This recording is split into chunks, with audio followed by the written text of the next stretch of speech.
Hello and welcome back to another update where I cover the latest developments throughout the front line in the Russo-Ukrainian war. It is your host Weeb Union, and in this one we have several Russian advances in the Kurakhove direction where the main Russian offensive is taking place. It seems the Russians are completely focusing on this due to the limited offensive operations in other sectors of the front line. And the Russians are not doing this without success, as the Russians have captured about 30 square kilometers over the past 24 hours. Starting out, they captured the remaining parts of Shakhtarske, which now led to them having control over all of the settlements, except for Maximivka, which they have stormed and gained a foothold within the southeastern parts of the settlement, following the capture of all of the fortified positions. And as we can see, the Russians moved along the main road from Shakhtarske and Yasna Polyana, following the capture of Shakhtarske, to then push in the direction of Maximivka. At the same time, they moved through the main road from Novoukrayinka, cutting off all of the Ukrainian fortified positions. The Ukrainians were withdrawing from these fortified positions to avoid encirclement, and this led to the Russians heavily bombarding their withdrawal, and we can therefore assume that it was a costly withdrawal. There's some positional fighting all along the front line here north of Novoukrayinka, where the Russians are clearing the fortified positions, the trenches, the forest lines, and everything in between to move towards Maximivka, completely clearing the area and consolidating their positions, pushing towards Maximivka, which would open the road to Trudove and Uspinivka in the east, and cover the eastern flank for push towards Rusliv in the north, or potentially covering both the northern and eastern flank for push towards Velika Novosilka in the west.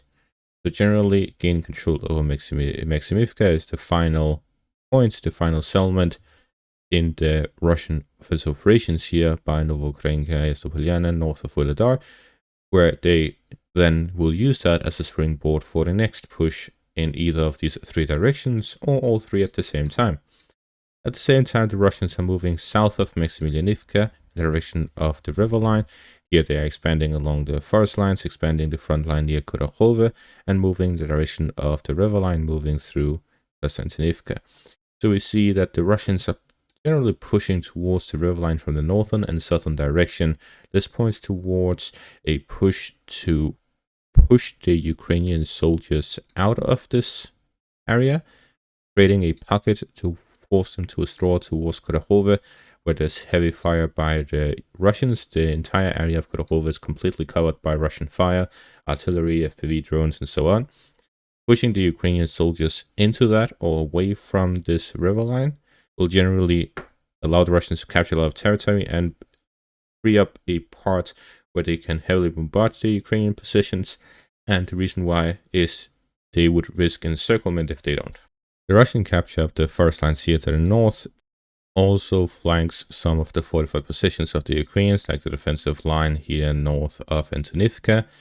The objective is also to move along the forest areas towards the defensive lines around Kurakhove, where the first line of defense, the one exposed here, is mainly put up of dragon teeth.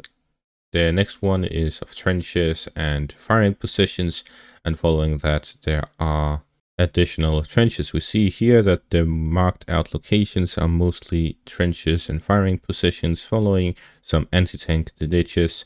So we see that there's generally a three-layered line of defense where there are Ukrainian soldiers present at the line and mostly just slow down equipment to, in case the Russians launch an armored assault, slow them down as much as possible for multiple waves of FPV drones and artillery to hit the attacking unit. So we see that generally the Ukrainians have strong defenses in Kurakhove, which makes it difficult for the Russians to progress either in the direction of the settlement itself or within it. And this is why the Russians are focusing so much on the flanks, both in the eastern direction, southern direction, and also the northern direction.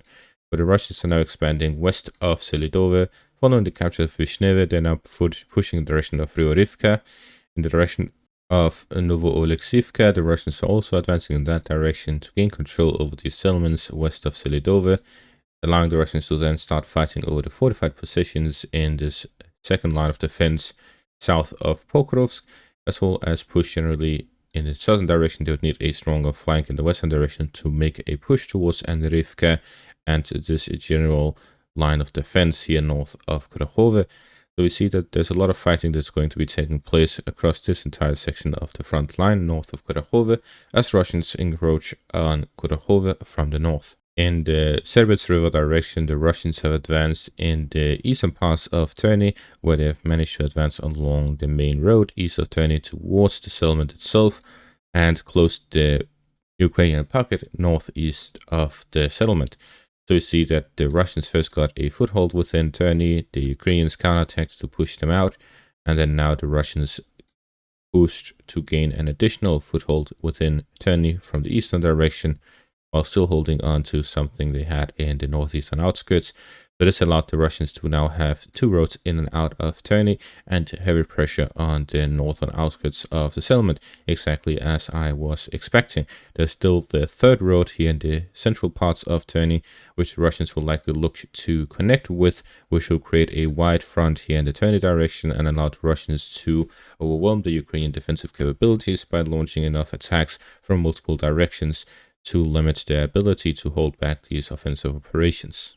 Moving back south to the Kurakhove direction, we see that these advances in general are making use of the roads. This allows the Russians, despite the weather conditions, where we sometimes see some rain, most of the time there's sun, there's sometimes below the freezing point, -1 degree Celsius, -2 degrees Celsius, generally low weather. Generally, what we see is that the Rasputitsa season, the muddy season in Ukraine has begun, yet the Russians are still able to continue with these offensive operations where they capture a lot of territory. It is approximately 33 square kilometers across the front line over the past 24 hours, which is even more than the average for the last month, despite the muddy season having begun. And the main reason for this is twofold. The first one is that the general fighting is taking place where there are paved roads. The Russians are able to use those to move from settlement to settlement. The Ukrainian defensive capabilities have been limited significantly, so there's no rule that they have to make several offensive operations from several directions to capture these small settlements. Instead, they just rush them head on, get a foothold, and then develop it from there.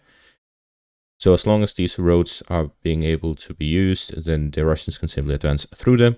But even if there are no roads and they have to advance through some fields, the Russians have now moved to more ATVs, motorcycles, e-scooters, generally a lot of very, very light, if you can call them vehicles, that they use to advance through the front line, scouting units as the first assault units.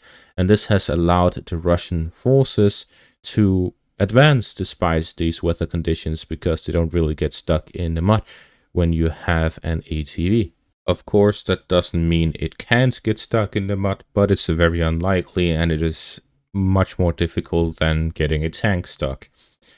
So the Russians simply use some scouting units, gain a foothold with initial assault units with ATVs or other light vehicles.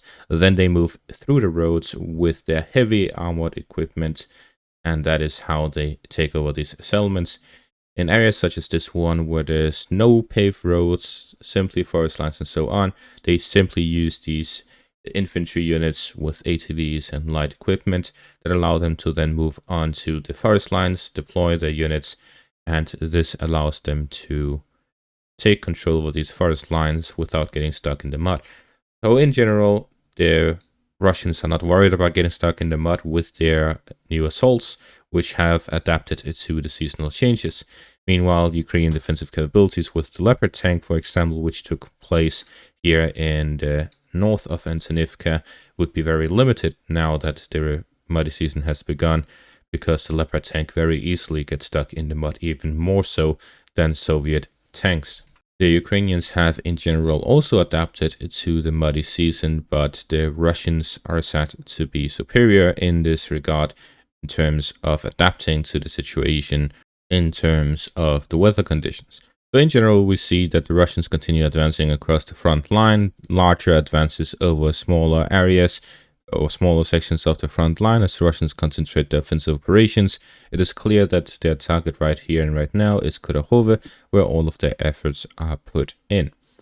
And that is going to be all for this update. Thank you all for watching. Make sure to leave a like, subscribe, check out my Patreon and YouTube membership for additional content. Thank you all for watching and have a great day.